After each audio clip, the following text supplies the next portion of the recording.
When the city sun folded in 1996, Brother Alamadi took up the reins and started the Black Star newspaper. His newspaper has been acclaimed since then throughout the United States for giving voice to our community, for breaking news stories on the grassroots level that subsequently were picked up by the national media.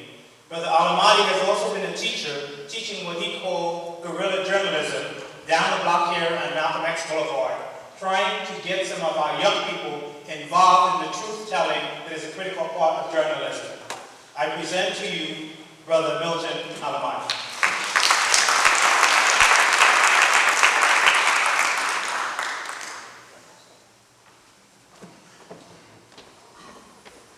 I was told to keep it about 10 minutes, so I'm going to have my thing in front of me so I can see the time.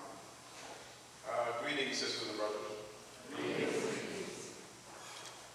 I'd like to give a minute of my time for all of us to just close our eyes and reflect briefly for the young man who was killed in Florida, Trayvon Martin. So let's spend a minute just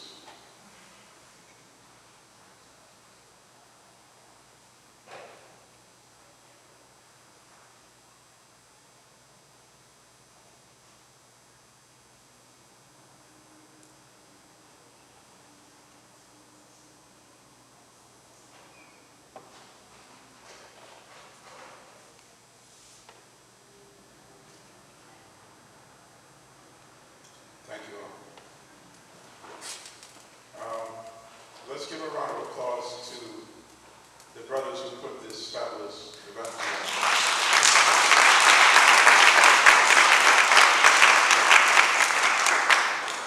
And also let's give another round of applause for our great pioneers, Gil Noble, Brother Ilombe, and Dr. Ben.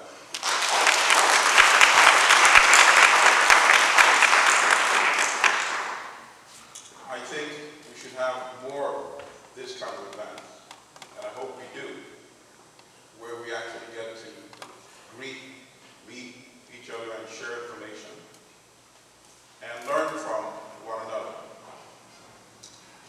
If you boil it down, the African story is about the story of plunder. It's about the story of theft. It's about the story of looting Africa of its wealth. That's what it boils down to. 400 years ago, it was the story of stealing human beings from the continent. But what was the narrative? That was not the story that those who have always told the story were telling. They said it was a mission to civilize the uncivilized. In fact, the ones who were captured and brought into slavery should count their blessings. That was the story, correct? And then in the era after independence in African countries, the story was pretty much the same. These are a people who are subhuman and are not capable of handling affairs of state. So then, some of you are not old enough, but some of you might have done the research. One of the big stories after African countries became independent was the Congo. And in the Congo, the story was the same as it is today. Congo is one of the richest pieces of real estate on this earth. And everybody wanted a piece of the Congo. So we had Belgian forces there. We had the CIA assassinating Patrice Lumumba, the first leader of independent Congo. Why was he killed? Because he was advocating what Kwame Nkrumah was advocating. He was advocating what Kwame Nkrumah had learned from Marcus Garvey, which was Pan-Africanism. Nkrumah said the independence of Ghana is meaningless unless all other African countries also won their independence. That was the beginning stage. After independence, if they did not come together and unite as one powerful entity, none of them would be able to protect their resources. They would not be able to protect their sovereignty. And everything he predicted has now come to fruition. Let's look at some of the recent stories from the continent. Libya. Libya was a great, great tragedy. We still don't know the full extent of that tragedy. Because who gets to tell the story? It's not our media.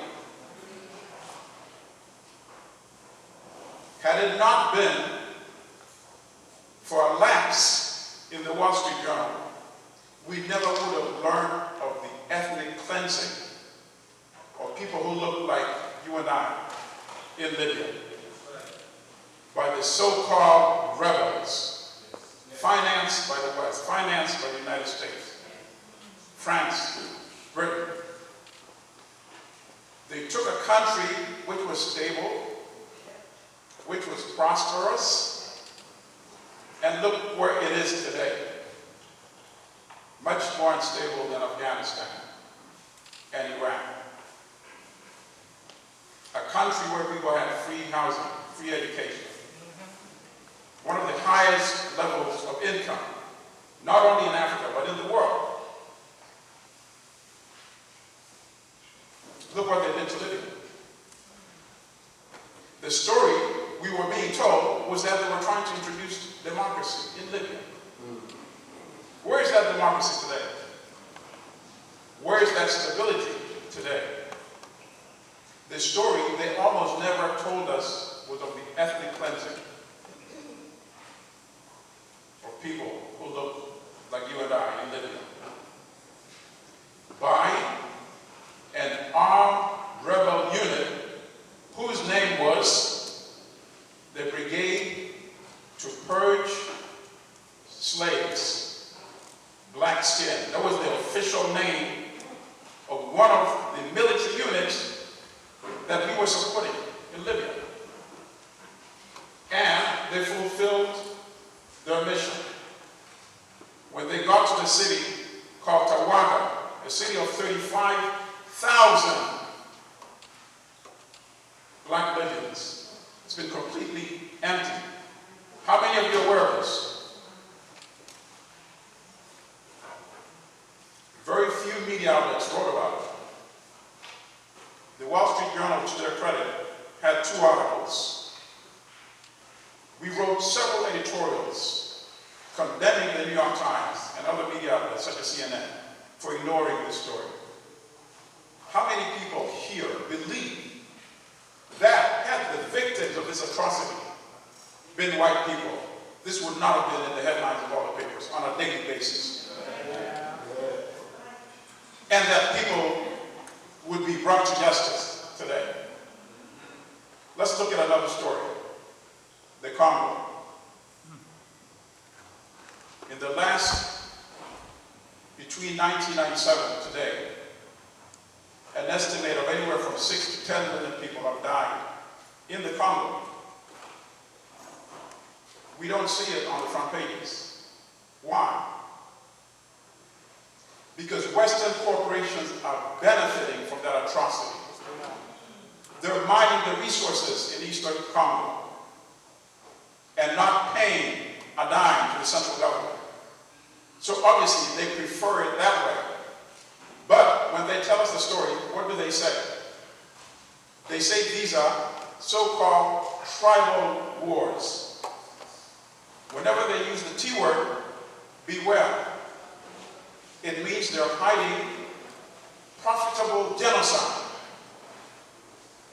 A whole people are being wiped out, but corporations are making billions of dollars. And one of the most dangerous players they have on the scene today is the leader of Uganda, Yoweri Museveni, who served the role that Joseph Mobutu later Mobutu Sese Seko, served in what was then Zaire. Basically a puppet who does not care about the interests of African people and just fulfills the interests of the Western countries. Recently, we all read about that viral video, KOIN 2012, right? That video is a scam.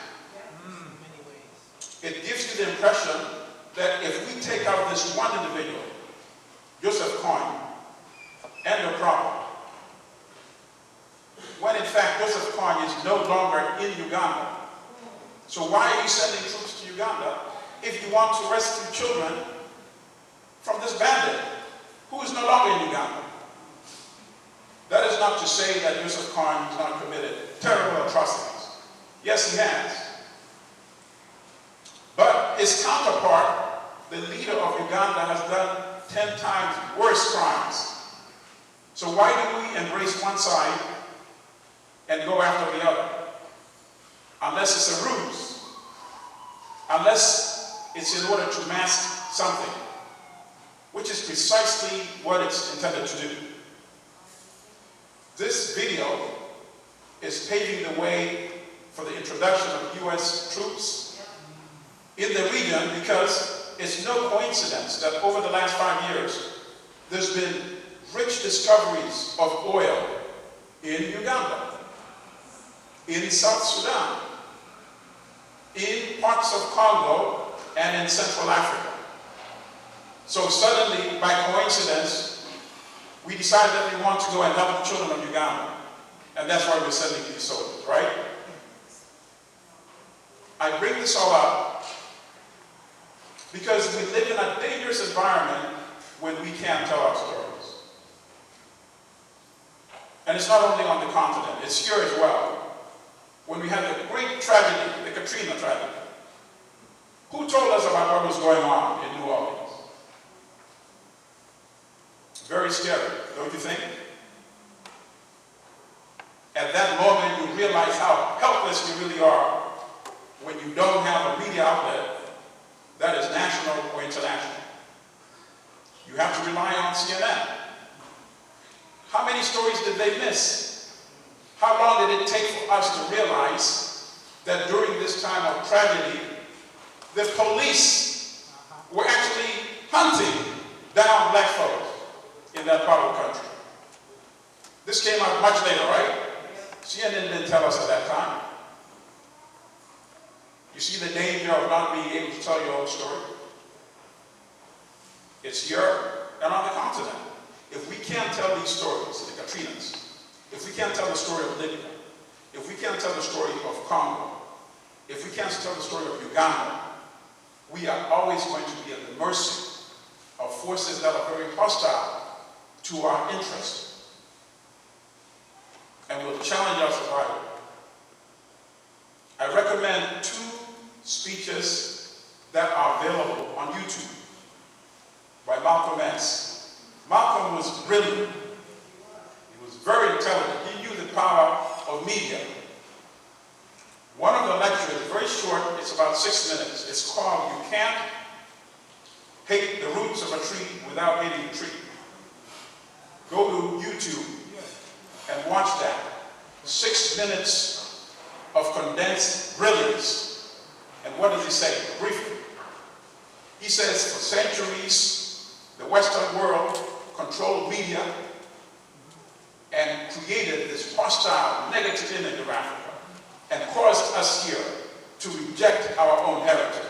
But he says that you cannot hate your heritage without hating yourself. And listen to that, and you will see how convincing and on target he is. I recommend it to everybody here, anybody that hasn't heard it yet, please. The second one is called the Oxford Lectures, Oxford Union Debate. Yeah.